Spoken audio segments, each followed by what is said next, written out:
One more real quick thing. Touch. They always say that touch is so important, like to the infant and to humans, and that's just one of the things that we crave. Could you expand on that a little bit, why that's so important as physical beings? Well, again, we think there's a bit of a flawed premise going on there, because the truth of it is, you and the newborn are vibrational beings. And when you are source energy, no one's touching you, but you're pure positive energy. In other words, it feels divine.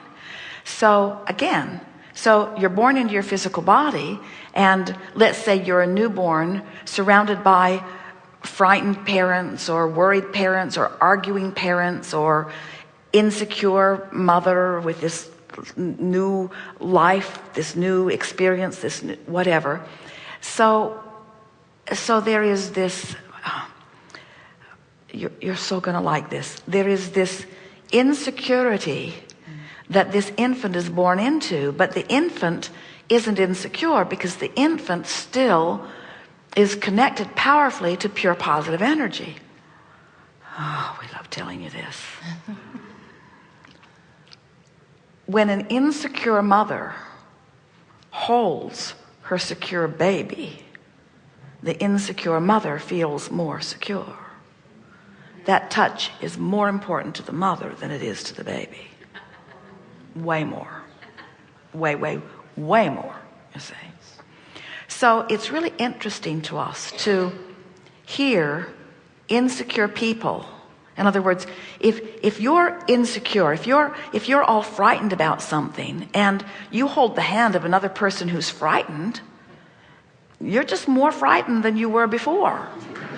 In other words, have you ever taken hold of a trembling hand? In other words, it doesn't bode much confidence within you. So when we're talking about touch, or when we're talking about influence of any kind, unless you're reaching for someone unless you're touching someone who's in a stable place, their touch is of no advantage to you. What you're reaching for, we like to say, as an attention getter, most people are looking for love in all the wrong places, because they think there's security in numbers.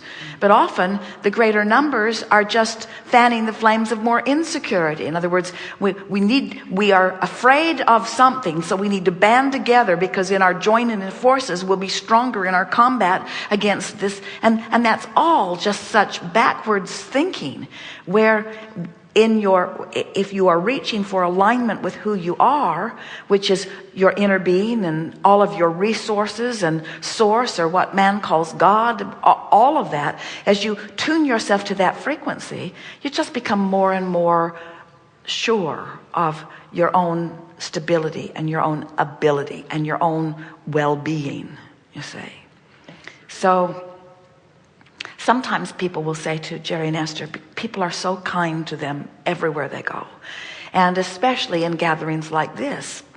And often someone will offer them a massage or a therapeutic something or other. And Esther always says, and means it with everything that she is, thank you so much, but we get all of that from the inside.